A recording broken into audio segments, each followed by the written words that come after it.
The Florida Gators are back in Omaha once again after a thrilling super regional victory at Doug Kingsmore Stadium in Clemson, South Carolina.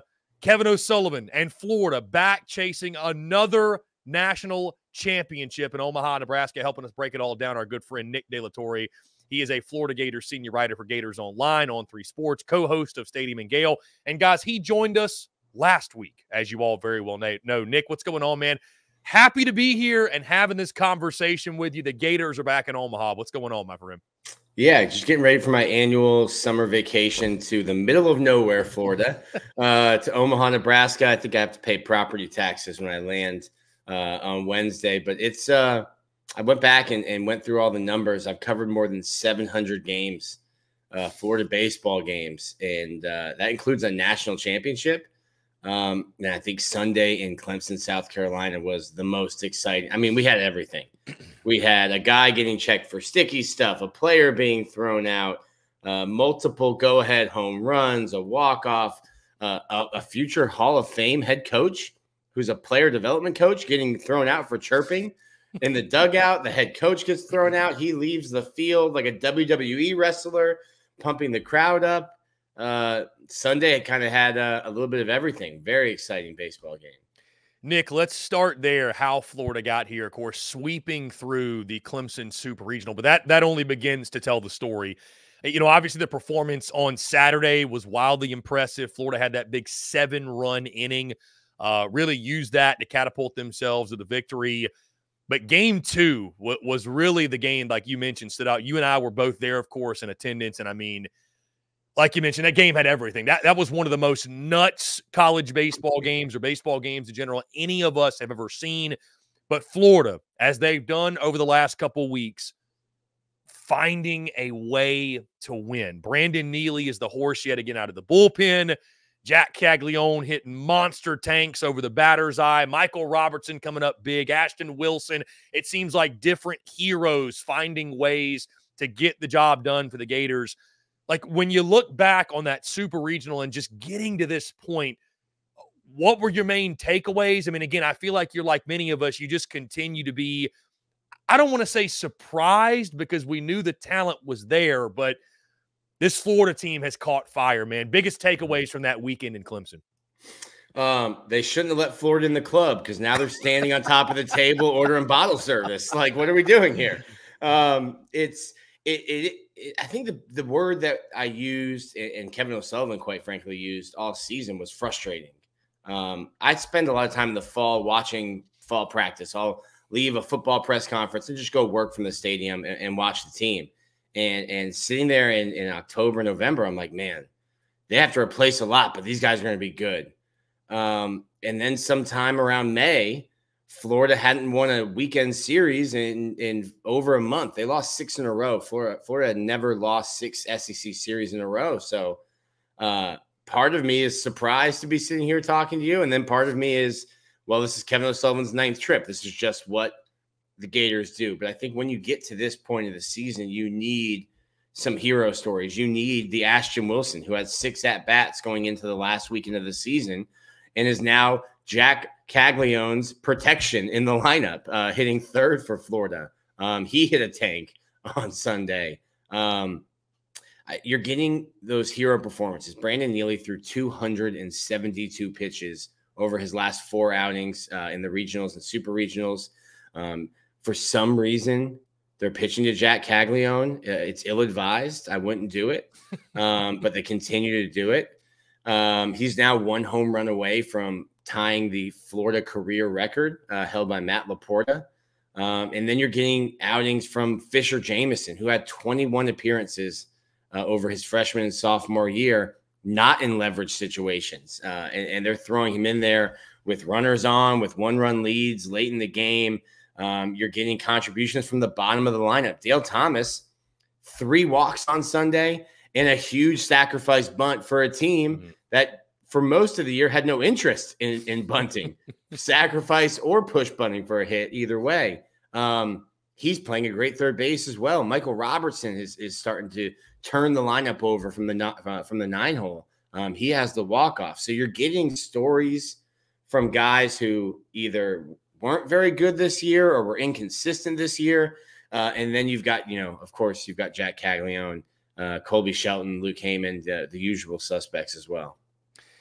Nick, you and I talked previously about how different this year is for Florida going in the College World Series. Again, they're no strangers to this, right? 9th appearance, I think you said, and they're a perfect 9 for 9 in supers under Kevin O'Sullivan, which is, I hope people understand how insane that number is, by the way. But this is a much different dynamic versus even this time last year where Florida was the overwhelming favorite, or at least one of the favorites, and there was these pressure and expectations. And right now, Nick, it feels like Florida's playing with house money, and maybe people are talking about them like they're the team of destiny. They've been compared to that 22 Ole Miss team, but there really is nothing to lose after the way the season went. Florida, the only team, by the way, in the College World Series field, Nick, I know you know this, that went on the road the entire time, regional supers, and had to go on the road to punch their ticket. Do you feel like that helps Florida this time around, playing loose with sort of – I mean, there's expectations certainly internally, but – it is a much different dynamic than maybe any of the previous 8 trips. How do you feel that helps Florida or just overall plays into their appearance in the College World Series upcoming this weekend and beyond? Well, let's just start with that. I mean, I've been out there a bunch of times talking to guys. We talk about like the great college baseball atmospheres in the SEC and like Arkansas. You can get 11,000 people in there. There'll be 25,000 people at Charles Schwab Field. And I've talked to Florida pitchers who have pitched at Arkansas, at LSU, at super regionals at Condren Ballpark. And they're like, it is different when you're standing on that mound and there's that many people. So I wonder if the teams who were there last year, Virginia, Tennessee, Florida, have a little bit of an edge. Like, hey, we know what to expect. Sure, you have some freshmen, some transfers, but the large core of the teams are back. And I wonder if that gives them an edge. But Florida, it's interesting because I've asked them that question, and I'm getting angry looks when I ask them that. Like, hey, do you guys feel like you're playing with nothing to lose? Do you feel like, listen, you put yourselves, you dug such a big hole. Kevin O'Sullivan, after one press conference, said, we just keep digging ourselves holes early in the games. And as he's walking away, I was like, hey, you should take the shovels away or something. Like, what are you doing? And they've been playing playoff baseball essentially for 5-6 weeks now. They had to win against Kentucky. They had to win against Georgia. We're talking 3-4 weeks now, a month that Florida's really been playing what feels like playoff tournament baseball. So there's part of it where maybe they're not tense because they've been doing it for so long, but they don't feel like the team that some people made them out to be, the guys that didn't belong. I think they took that as a slight to them. And to a man on the Florida team, when I asked them about that, they say, this is the University of Florida. This is where we expect to be every single season. So no, we don't feel like we're playing with nothing to lose. We're playing for a national championship. But I think there is something to say for they've been playing high pressure baseball now for a while. So you look at their side of the bracket, Nick. Gators will open up with Texas A&M Saturday night, 6 p.m. local time, first pitch on ESPN. The rest of the side of the bracket 2, you got Kentucky and NC State in that first game on Saturday. And again, that's who Florida would have to face, assuming they win, to get to the national title. Your thoughts on that side? I mean, again, we've got 3 SEC teams. Could have had 4 if Georgia would have closed the deal, but 3 SEC teams on that side of the bracket. How do you feel the matchups set up for Florida? Because as you know, Nick, as well as anybody else does, matchups are a big deal when it comes to the postseason. Yeah, NC State must be feeling like a one-man wolf pack over there in the SEC. Almost had an all-SEC side of the bracket, but Georgia couldn't get that job done. It's interesting because there's so much familiarity, but Florida played A&M back in May or March. That's not the same team that they're going to face. Took 2 of 3. Took 2 of 3. Yep. But Florida's not the same team that won 2 of 3, and A&M's not the same team that won 2 of 3. A&M has to figure out how to play without Braden Montgomery, who's one of the best players in the country. Not according to the Golden Spikes Committee. None of their guys are in Omaha. But there'll be some other good baseball players in the College World Series. So it's interesting because you're not going to spend much time on the scouting sheets before the game, like Florida just played Kentucky. That is the same Kentucky team they just played. And they're certainly very familiar with A&M. That goes both ways. But I think it will be interesting, and especially in that first game, I think a lot of it is weathering the storm of emotions and the storm of adrenaline to start. Does Florida go back to Liam Peterson, who did not handle the moment well in Clemson? Just couldn't find the strike zone. It wasn't that he was getting hit, just couldn't find the strike zone. Do you throw a freshman out there on Saturday night under the lights in front of 25,000 plus people, or do you go with a Jac Caglianone to start, someone who's been there and someone who's pitched on that mound before?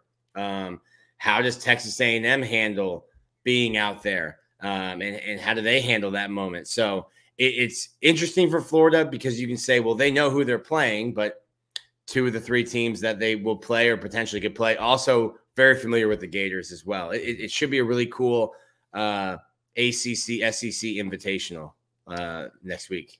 Yeah, Nick, your thoughts on the field as a whole? I know we just talked about Florida side of the bracket, but again, on the other, you mentioned it's all SEC, ACC.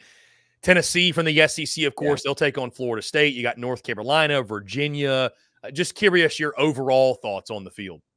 I think it's – listen, there's 300 Division I baseball teams, and only 8 are playing, and 7 of them are deserving. And then, of course, there's Florida, who wasn't supposed to be here.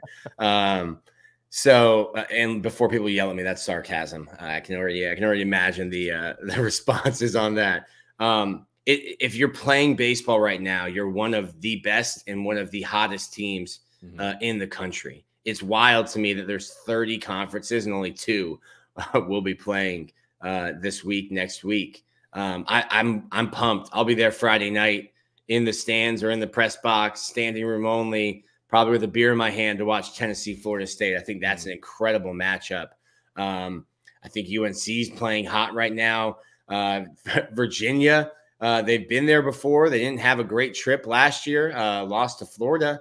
But you've got a bunch of kids that were on that team that probably have a chip on their shoulder. I think it's just a great field. This will be my 4th trip to the College World Series. It's run so well, and the level of baseball is spectacular when you're out there. So it's a little bit of a chore to get out there, but once you're there, it's a lot of fun, and you're not going to see better college baseball than you will in Omaha. Nick, Tennessee, Florida State Friday night. I'll be there, and I got first rounds on me. We'll link up at that for sure. So for the Florida Gators, Jac Caglianone aside, because I think he is the guy. If Florida's going to make a deep run, a lot of it is going to come down to Jac, the way he both pitches and hits. Who's the X factor for the Gators? Who's the key player? And what do you think if Florida's going to make a deep run, if they're going to continue this team of destiny type run, what do they have to do in Omaha to make that happen? Let's go with one that maybe a little bit out of the box, but how do the freshman arms handle it? Jake Clemente is a guy Florida is really leaning on. He was there last year, but didn't play. So he at least got the experience and got to see it and feel what it's like. Fisher Jameson really did not pitch last year. I think he pitched one time in a blowout.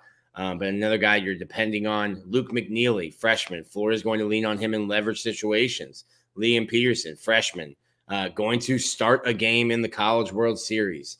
I think I said last week to you that Florida needs strong starts against Clemson because they don't have a ton of depth in the bullpen. I think just by seeing how many pitches Brandon Neely is throwing, that illustrates that point, that they don't have a ton of arms to go to. So you need to get strong starts again. Liam Peterson needs to bounce back. Jac Caglianone needs to give you a good start. If Pierce Capala is called upon, he needs to give you the most that he can. I think he's still probably limited to about 90 pitches, but don't make it 3 innings in 90 pitches and tax the bullpen. So it's going to be important for Florida to stay in the winner's bracket. Last year, they swept their way to the College World Series final.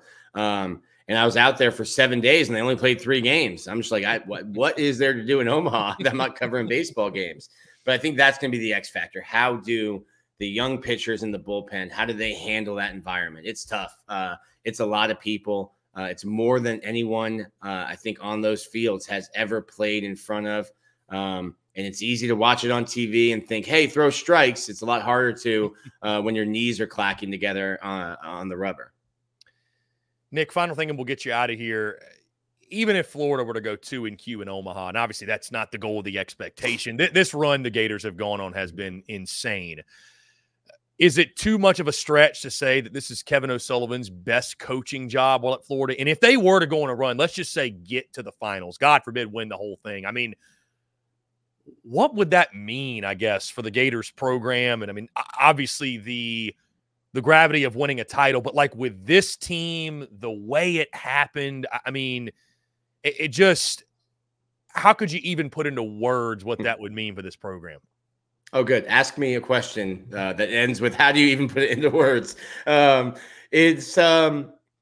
think when you look at it, like Florida, like I said, I've covered 700 games. I've covered Sully for a decade. Their weekend rotation was a Costco rotisserie chicken. The way it was changing, I've never seen that before. The lineup was moving up and down. Like, there were times this year where he threw his hands up in press conferences. It was like, I don't have answers. I've coddled them. I've changed their practice schedule to make them come in on Mondays. I've yelled at them. We've benched guys. We've given other guys opportunities. He goes, nothing is working.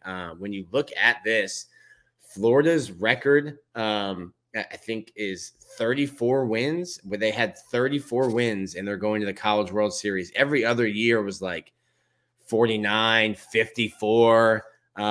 So to kind of trust the process, and people were like, why is he throwing Liam Peterson? And I'm like, this is a freshman I've seen throw 98 with nasty stuff. And to kind of stick with those guys, to let them figure it out, trying to push and prod and pull. Florida is now sacrifice bunting and hit and running more instead of just relying on the long ball. So, yeah, I think if Florida, even if they go to 2-Q in Omaha, that this is one of the best coaching jobs for Kevin O'Sullivan, Chuck Giralman, Taylor Black. And shout out to Mike Rivera, who I saw with his wife and baby. I covered Mike when he was at Florida. So that's what the gray hair is about. But, yeah, I think even if Florida, just to get to this point with what they've gone through this year, it's an amazing accomplishment. And if Florida were to make a run, I often joke that 2017 Florida was the worst team Kevin O'Sullivan's ever brought to Omaha. They happened to have Alex Faedo, Brady Singer, Jackson Coher, and Michael Byrne, who saved 19 games that year, which helped. But that team couldn't hit. I mean, but with that pitching staff, you only had to score 2 runs. But yeah, that it would put it into like that category. It's just hard to get to Omaha. You know, there's 292 teams that'll be watching the games like you and I, and only 8 teams left. But yeah, this has been a frustrating year, I think, for everyone that has watched it, and probably for the guys in the clubhouse more so. But it's a great week out there, and they're more than deserving. Nick De La Torre, Gators Online, Stadium and Gale, does a fantastic job. And again, make sure you follow along with his work for all things Florida Gators baseball. Nick, appreciate you taking the time, my friend. We'll see you in Omaha.